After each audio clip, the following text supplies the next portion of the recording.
Яшчэ адна тэма раптоўны візіт намесніка міністра замежных справаў Беларусі ў паўночную Карэю.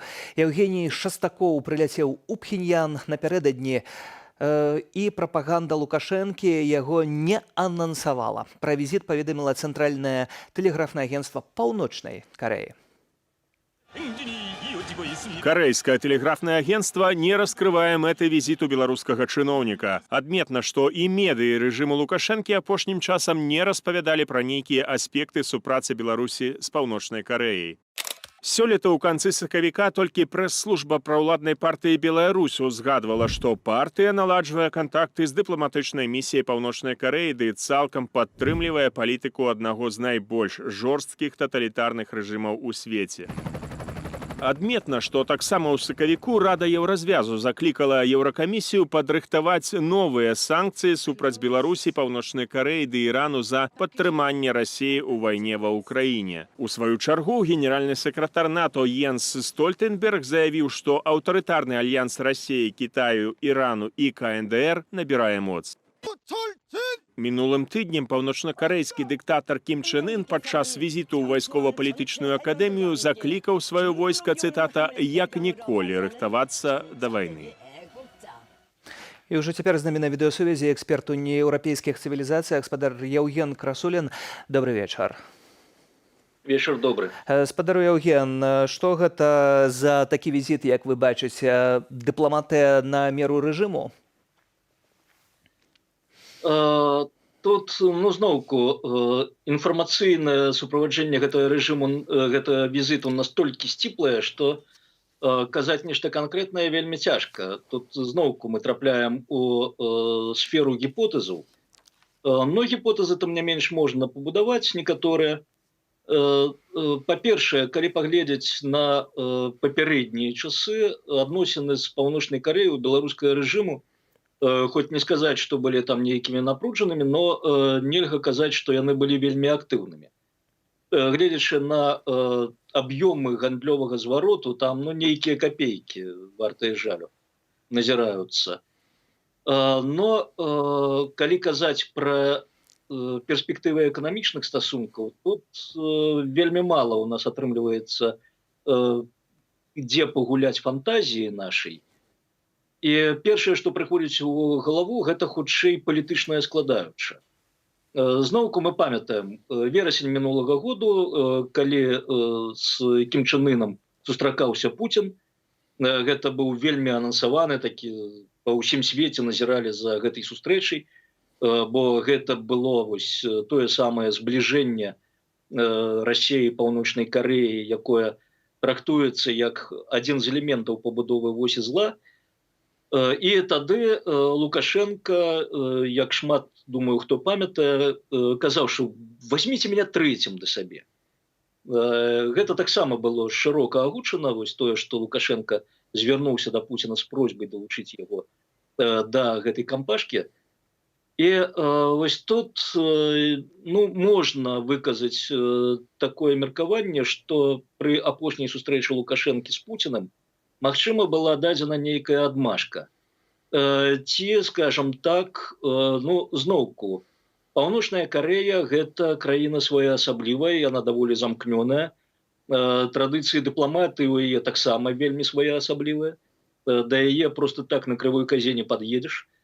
І тут была патрэбна дапамога і судзення з боку той жа Расіі, Пуціна, дзеля таго, каб ён, так, прыадкрыў магчымасці для беларускага рэжыма для вось такіх кантактаў.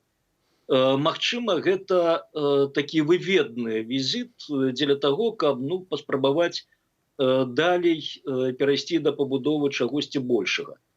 А штосьці большае, у першую чаргу, я думаю, гэта жаданне Лукашэнкі пастаяць побач з дарослымі дзядзькамі.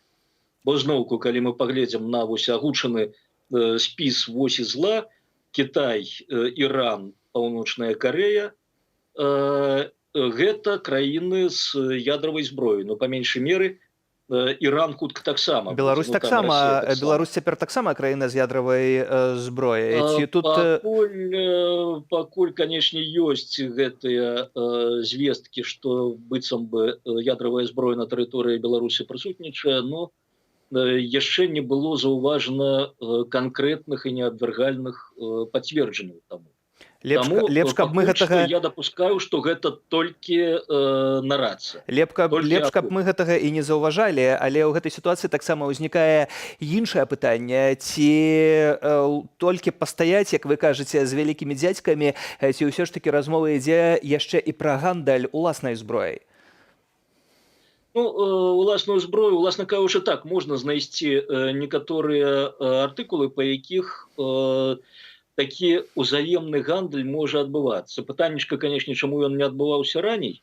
Можам гэта спісаць, канешне, на замкнёнасць Паўночнай Карэі, хаця ёй валюта ўсё роўна патрэбна, канешне, зноўку санкцыі. То бок паміж вось гэтымі, скажам так, гандлёвымі партнерамі вельмі шмат перашкодаў. Гэта і санкцыі, гэта адсутнасць валюты, што у аднаго партнера, што і іншага, якая так ім патрэбна. Ну і гэта зноўку такія сумнеўныя дасягненні ў навуцы, тэхналогіях і гэтак далей. Тэхналогія, адзінае, што так, вайсковая сфера, гэта у Карэі балістычныя ракеты, якія яна вось толькі пачала будаваць. Праўда, гэта страшэнная падсанкцыйная справа атрымліваць у Карэі балістычныя ракеты. Гэта крылатыя ракеты, гэта сістэмы залпавага агню. Вось тое, што можа прапанаваць Карэя. Што можна прапанаваць Карэі, гэта аўтамабілі, грузавыя, раней нават какие-то дробненькія парты, там на нейкія капейкі зноўку пастаўляліся ў Паўночную Карэю. Но асноўнае, што вось ляжыць на паверхні, гэта калійнае ўгнаенне і гэта прадукты харчавання. Тое, што так неабходна Паўночнай Карэі. Бо мадэль эканамічная, палітычная і сацыяльная прывяла краіну да таго стану, калі, канешне, вельмі проста перайсці праз грань голаду. Но зноўку мадэль у Беларусі, яна таксама недалёка сышла, так што вось такія невялічкія бартэрныя абмены можна сабе ўявіць. Штосьці глобальнае і ў вялікіх маштабах не уявіш. Так што ўсё роўна ўсё забівае палітычная складаючая. А калі мы гаворым пра палітычны складнік, то ўсё ж такі іміджава для ўнутранага спажыўца Паўночная Карэя заўсёды заставалася чымсьці негатыўным. Так, нават на ўзроўні размоўным людзі не мусілі арыентавацца, што там у Паўночнай Карэі, але заўсёды гэта быў такі дрэнны наратыў. Што вы хочаце, як у Паўночнай Карэі, ці ў нас будзе, як у Паўночнай Карэі, і гэтак далей. Нават на ўзроўні такіх выказванняў. Можа, таму улады ўвогуле не анансавалі і баяцца так шырока казаць пра тое, што намеснік міністра Яўген Шастакоў на чале дэлегацыі накіраваўся ў Пхеньян? Сумняваюся, зноўку вяртаючыся да гэтай просьбы Лукашэнкі узяць і яго да сабе ў кампанію. Гэта не надта палохае. Я думаю, будзе дадзена заданне гэтым ідэолагам, прапагандыстам, каб яны хуценька сфармавалі, быццам бы сфармавалі ў насельніцтва станоўчае ўспрыяцце Паўночнай Карэі.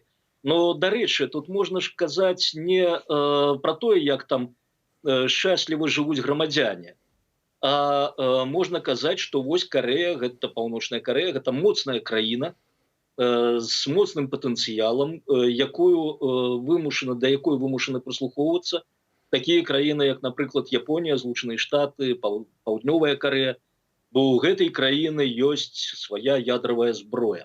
Тое, чаго нам не хапае. І вось гэты вобраз моцнай краіны з моцным рэжымам, які ўсе баяцца і ўсе, як лічыцца, паважаюць, адпаведна. Вось гэты вобраз, я думаю, паспрабуюць прадаць беларускаму насельніцтву. Но тут галоўнае нават можа не для беларускага насельніцтва, а менавіта для Лукашэнкі, што яго дапусцяць да гэтай кампаніі. Вось, можа, такая мара будуць казаць не Кітай, Расія, Паўночная Карэя, Іран. Будуць казаць Кітай, Расія, Паўночная Карэя і Беларусь.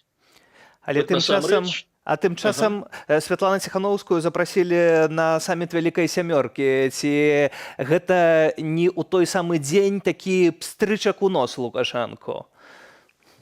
Ну, я так думаю, что Светлану запросили раней, чем Але стала вядома стала. адначасна фактычна.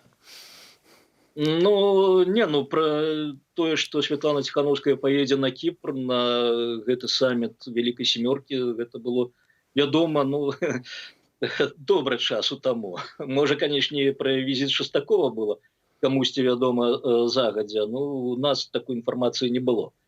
Ось, так што гэта, ну, можна, канешне, казаць, што гэта наш адказ Мандэрбільту, так, як у гэтых 12 крэслах, што яна на Капры да Вялікай Сямёркі, а мы вось у Пхеньян шчымемся хаця б на ўзроўні намесніка міністра замежных спраў. Но вось якраз пераходзячы на такі глобальны сусветны ўзровень, невялічкі песімістычны пасажык, які я прачытаў на мінулым тыдні, якраз аўтара вось гэтага паняцця «вось зла». Гэтае паняцце прагучала ў адной прамове Джорджа Буша малодшага у 2003 годзе падчас уварвання ў Ірак. Аўтарам быў спічрайтер Буша, яго клічуць Дэвід Фрам. Вось Дэвід Фрам напісаў на мінулым тыдні, што вось зла куды шырэйшая за гэтую пералічаную чацвёрку, і ён уключае яшчэ адзін геаграфічны аб'ект, гэта Палм-Біч. Што, пагадзіцеся, вельмі сумна. Палм-Біч, нагадаю, гэта Злучаныя Штаты Амерыкі, і гэта, уласна кажучы, хартлянд Трампа. Размова Так пра што- Трампа, канешне ж, і, на жаль, у гэтай сітуацыі ўсё больш краінаў выбірае не тую вось, як мы можам назіраць у сённяшняй геапалітычнай сітуацыі. Дзякуй вам за гэты каментар. Яўген Красулін, эксперт у нееўрапейскіх цывілізацыях, на відэасувязі.